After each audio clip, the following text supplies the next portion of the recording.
Hey, welcome back, horror fans, cinephiles, and giallo enthusiasts. This is Tanner Leeser, your host for TheKingInGiallo, and let's do an unscripted movie review for the first giallo films I will be covering for the year 1972. So, in the past, when I've done Forgotten Giallo film series on my channel, I'm pretty transparent about this, but the movie gets covered in that capacity if there's not like a wide home video release of this movie. Sure, there may be a DVD, there might be a Blu-ray, but if it doesn't have a huge US distribution, I kind of just relegate it to the Forgotten Giallo film series. And in the past, when I've written about these movies, generally speaking, at the time, I had not seen any of those movies. Recently, I've gone back and I've watched a lot of the Forgotten Giallo films that I've written about, but I decided moving forward, 1972 onwards, I will do my best to actually watch them before I write about them, so I actually can infuse more of my opinion. Also, like I'm very open about, I do use Troy Howarth's book as my main resource when writing about these movies, but when he and I do disagree on things, I will mention that. But it's hard for me to agree or disagree if I actually haven't seen the movie. So moving forward, I will watch the Forgotten Giallo films that I write about, so I can actually make sure that what I'm saying is more accurate. So the first three Giallo films that I'm covering on the Forgotten Giallo films are The Cat in Heat, Night of the Scorpion, and Death Falls Lightly. And so I just finished watching The Cat in Heat, and my gosh, so I will talk about this movie. I will try not to give too much spoilers, but I think I will mention a few things that are related to the ending. But so this is what, so I, okay, let's get the main stuff out of the way. The Cat in Heat, also called La gatta in calore, directed by Nello Rossati, who I don't think I've seen anything from him before. I'm looking at the other titles, and I haven't even heard of any of these other movies. Not to worry. Movie stars Silvano Tranquilli, Anthony Fontana, Eva Czemerys. I have no idea how to say that. Let me see if I can look that up right now, just so I don't totally butcher that. Czemerys. Okay. Eva Czemerys. I'm looking that up, and that's how it says to say it. I am not sure if that is true or not. This must be her first giallo film, it looks like. I mean, she's in a lot of other movies and giallo films in 1972, 1974, and such. Well, she's in a handful, it looks like, or a fistful at least. Renato Pinciroli, I think, is the other guy's name. Mostly it's a small cast. Okay. The movie is Silvano Tranquilli's character called Antonio. He's driving home, been away on business. There's a lot of cuts as he's driving of him looking at a picture of his wife, and he's, happy to get home. He gets home and he finds a dead man in the front yard. And he goes inside, and his wife is sitting at the table with a gun on the table, and she's very much a little shell-shocked. And he asks her what's going on, and she says, "Is he dead?" He's like, "Yes." The movie is told a lot through flashbacks. In fact, I think there's more flashbacks in this than in The Double and in Short Night of Glass Dolls. But it's similar to both, more so, it does the same thing. The movie gets us to a point really early on, and then we have to go back in order to keep going forward. But in The Double, it doesn't really go anywhere in terms of John Sorrell getting gunned down in a parking garage. It basically, it only goes about like a minute further.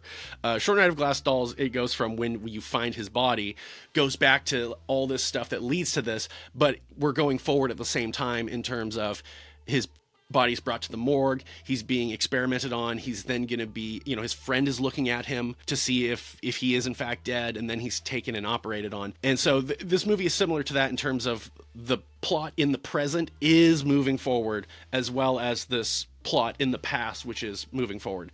And really, really quickly, she tells him, his wife Anna, who's played by Eva Czemerys, says, "I loved him."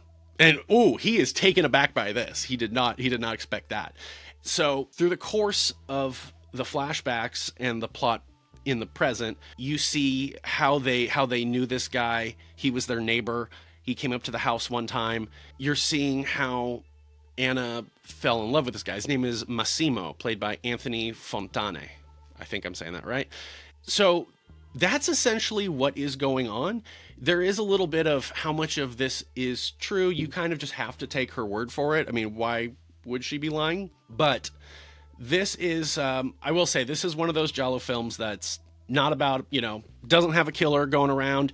It's one of those very late 60s plots in terms of rich people behaving badly. We've got this marriage which is on the rocks.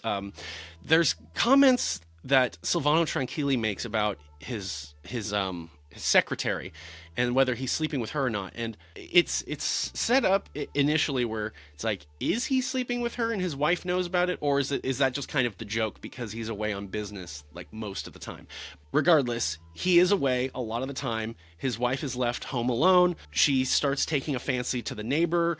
He's a younger guy. He's a little bit of a rabble rouser. He's a little bit of a rebel. He's got women over. He's fighting with women. He's when she kind of goes over, talks to him, you find out that he used to do a lot of drugs. He might be a drug dealer. There's a lot of great scenes in this movie where there's both scenes that are like static scenes that are framed very, very well. And then there's also a lot of tracking scenes where the camera is moving with things. Those really stood out to me. And if I was to try to compare this giallo to some other ones that are a little bit more popular, I'd say initially the plot kind of reminds me of a Lindsay Baker giallo, but is darker. The movie is also very, very slow, and that's not a bad thing, but it might be a little too slow for some people. But as it gets going, it does get really dark. And there is a scene where Anna goes over, she finds him in a bathtub with his, I gotta be careful what I say so I don't get, but she kind of is nursing him back. One of the first scenes where she like actually has some chemistry with him, he's out raking the leaves and she comes out and starts raking the leaves. And it's so interesting because it's not filmed explicitly like, sexual tension, like this is a metaphor for sex. But I maybe I'm just reading too much into it, but I definitely got that where it's like, yes, this is what this is kind of doing without being a little too overt about it.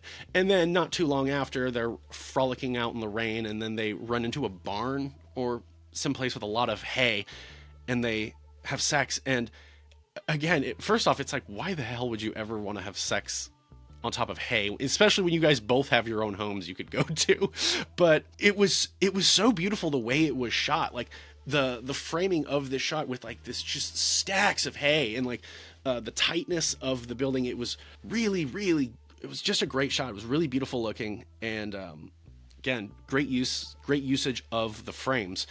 Then she finds him and she's nursing him back to health, sort of. And then one point she comes over and he's got these other women there, and I think he's either like on a lot of drugs or he's drunk. And I will warn that the movie has several moments that lean very much into the sexual violence. They don't go full irreversible, I guess I'll say, but there's certainly the intimidation, there's certainly the fear, there's the threat of, and at one point there is the attempt of, but it doesn't go full. But my God, I will say this one scene near the end was really disturbing, and I have to highlight this scene because, like I say, like giallo to me, even though it is in this subgenre of horror, of Italian horror and crime thrillers and everything, it never really is too scary. There's certainly danger and there's, killer stalking, but this scene, I actually got really uncomfortable, and I was just like, dude, this is dark. She's come over to Massimo's house and he has all these other people there and they're all on acid, and he makes her take acid, and it's a really trippy scene. And then he's expressed to her in the scene where she found him in the bathtub that he's kind of done with her. Like, he had sex with her and now he's done. He doesn't need this anymore. But he's still like antagonizing her, or I think it's because he's falling apart that he's targeting her, and because of the connection and because she's alone. Also, these houses are just kind of like alone in this area, and he keeps targeting her, and she'll like, her phone will be there like off the hook, and he's he and these other women are just making noises, and they're just like calling her out. And she hangs the phone up, and then one night she just hears this like people making mewling sounds, like cat sounds, like meow. And it's the way it's shot, as well as just the subject matter itself, is really creepy. And she comes down and they're still making these sounds, and then she comes out and they're like sitting right around the corner, and they basically like corner her, and it kind of gets a little Straw Dogs-esque. Going back, because now that I've told you this much, the other giallo films that this also kind of reminded me of, I've already said Lindsay Baker-esque, I guess filmmaker is what I should say. The way it was shot, a lot of scenes, there was also a great shot where this guy, who I don't remember if he's like is the night watchman, or he's like a driver or a porter or whatever, but he's always going around, and as the plot is shifting from the past to the present and Antonio is trying to figure out what happened, he's also attempting to cover up for his wife killing this guy. And this nosy dude is just always walking around the property, or he's hey, what's going on over there? And then he's like walking into Massimo's house. Yeah, that was great stuff. But he's threatening to find out what happened. And so yeah, so sorry. So there's a scene where he's walking, and like in the beginning, when Antonio comes home, he finds the body, and he's finding a blood trail leading into the house, leading to his wife. And then this porter guy, again, I can't recall exactly what his job was, he comes out one time, and oh no, or is it him, or it's like a delivery guy, but he's seeing like splotches of blood, and it's like raining out, but the blood is still very pronounced, very much there. And there's a part where one of the guys is walking, and he walks over like a grate, and the camera is underneath the grate, filmed up, watching him. And so it's kind of this upward angle on him as he's like looking, and he starts walking over it. And it was just this is what I was talking about with like these brilliant tracking shots. That was one of them. Another one that stood out to me was when, what's her name, Anna wakes up and the meowing is happening downstairs, and like the way the camera pulled out. And then another great shot at the very end when Antonio and Anna are trying to, I think they've moved the body into the car, and they're trying to get the car out there, but it's stuck in the mud. And the one guy, the porter guy, Pasquale, he's like, oh no, it's gonna be a 2-person job. Here, let me help you. And he's like, no, we don't need your help. He's like, please, I insist, let me help. And they're pushing the car, and again, the camera is tracking as they're moving it, as you're watching their like footsteps, and there was just so many like great instances, great shots. But anyways, going back, so filmmakers that this reminds me of, a lot of the shots reminded me of Luigi Bazzoni. This movie didn't lean ever too hard into Bazzoni territory. It was close, but it was no cigar. It just wasn't quite there. But then it also reminded me of Fulci, and there was the scene with the LSD where it's kind of an orgy. It was shot in a way that reminded me of Lizard in a Woman's Skin. Now, maybe it's just because I can only really think of that movie. It did feel a little bit like Fulci. Other than that, like I said, there was a lot of aspects that reminded me of The Double, that reminded me of Short Night of Glass Dolls, but that's basically just the structure of the plot. Yeah, it's a good movie. This is going to be one of those giallo films that's not for everybody, because it's not super murder mystery-esque. The mystery really is what happened in the relationship between Antonio's wife and the neighbor that led to this. And you do see that, how it got to this point. Are they going to be able to cover up the murder? You see what goes with that. I think it is a very enjoyable movie. There is a twist at the end, which I will mention, so I will say spoiler, that I think will turn a lot of people off. It kind of turned me off. At one hand, I was like, oh, that's interesting. I don't think I've seen that before. But then I was also like, that kind of weakens the movie, in my opinion. So before I spoil it, I will just say, yes, check this movie out. I saw it on YouTube. This would be a cool movie to have re-released. I know there was a recent Blu-ray of it, but I don't recall who did it or where, like what country it came out of. But if this was, I don't think Arrow would take this. They might actually, because they do have a lot of more obscure giallo films. This does seem like it would be more of a Vinegar Syndrome, like Forgotten Gialli box set type deal. How badly do I want this one on there? Like I said, there were some really good set pieces, and there were some really memorable moments. And I mean, better than some of the several other giallo films I've watched recently, but I don't know if I would. I don't know if I would put this now in that list. Maybe this or The Double. Man, this is a hard one. But great music. Let me try and find who the music was. There was a record that the guy kept playing. The neighbor Massimo, that was really haunting. Gianfranco Plenizio. And then the cast was really good. Like I said, it's mostly just the four people with the God, what is this guy? Pasquale, whatever. I don't know. I don't recall what his job was, but he was just always there. I think he was a driver. Eva Czemerys, forgive me if I'm saying these names wrong. Silvano Tranquilli, Anthony Fontane. They all did really well. And Silvano Tranquilli was also in Black Belly of the Tarantula. He ends up appearing in a lot. So, he was also in The Double. I forgot. Yeah, he was Roger. He was also Paolo Zani in Black Belly of the Tarantula. He was in The Bloodstained Butterfly as Inspector Berardi. So he's already been in a lot of stuff that I've covered so far. And then we will see him again in Smile Before Death. We will see him in The Slasher is the Sex Maniac, which I know is a different title, but I forget what the title is. I think it's So Sweet, So Dead. I'm not sure when else we see him, but he's already been in a fair amount of giallo films. He will continue to be in a few more. But yes, the movie was really well acted, and so that was something that if it wasn't acted as well, the movie may have fallen apart a little bit. Like I said, the slow pacing, it could hurt the movie if these scenes weren't performed as well as they were. Also, like I said, it was shot very well. But beyond that, check it out. Spoilers. Okay. So the ending, after they move the car and the guy kind of takes off, he didn't see the body in the car. All of a sudden, out from Massimo's house, somebody is walking out. It's Massimo, and he apologizes. He basically says like, yeah, I'll send for my things tomorrow. I'm sorry that I was so drunk and I was just being terrible. Maybe that bullet should have done more than just graze me. And he like takes off, and they're kind of like, oh my God, what? I didn't like that.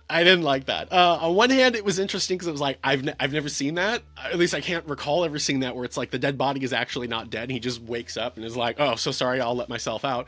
But I just felt it undid everything. It undid all the, maybe obviously that's like the point, but here's the deal. I get what it's doing, but it is taking a chance doing that thing. And this is one of those things, kind of like the ending in The Mist. You made a strong decision. You're going to split the audience. Either they're going to say, oh, I love that, or they're going to say, I hated that. Can't say I hated it, but like, I get how ironic it is. And it's more of a funny ending in terms of just like, oh yeah, it was all for naught. But I don't know. I don't know how else it could have ended then. I mean, yeah, as of right now, I don't have anything. So, I mean, obviously the movie did the right thing, I guess. But yeah, so that is The Cat in Heat. Also, what a title. The title is said in the movie during the intense cat scene where they're like, meow. And there's all this mention about how like, oh yeah, like all the cats want you. You're this cat in heat. All for one and one for all. Yeah.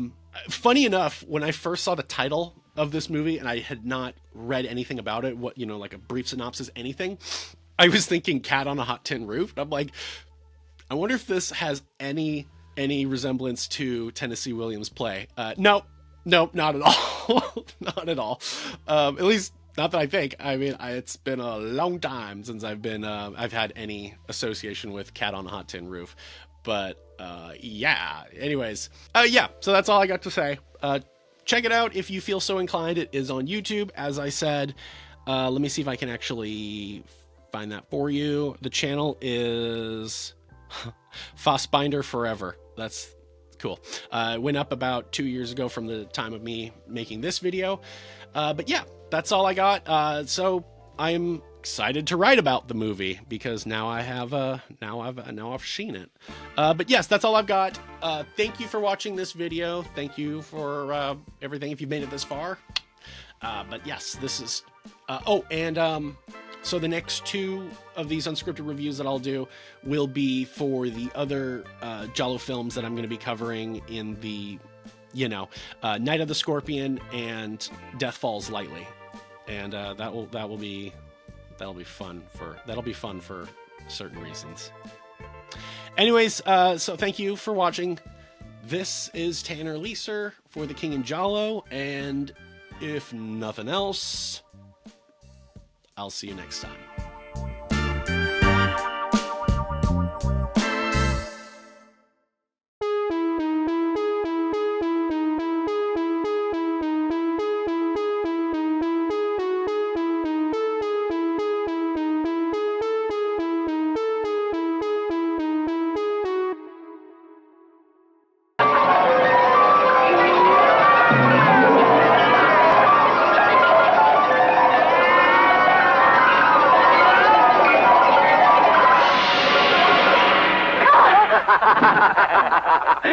Meow!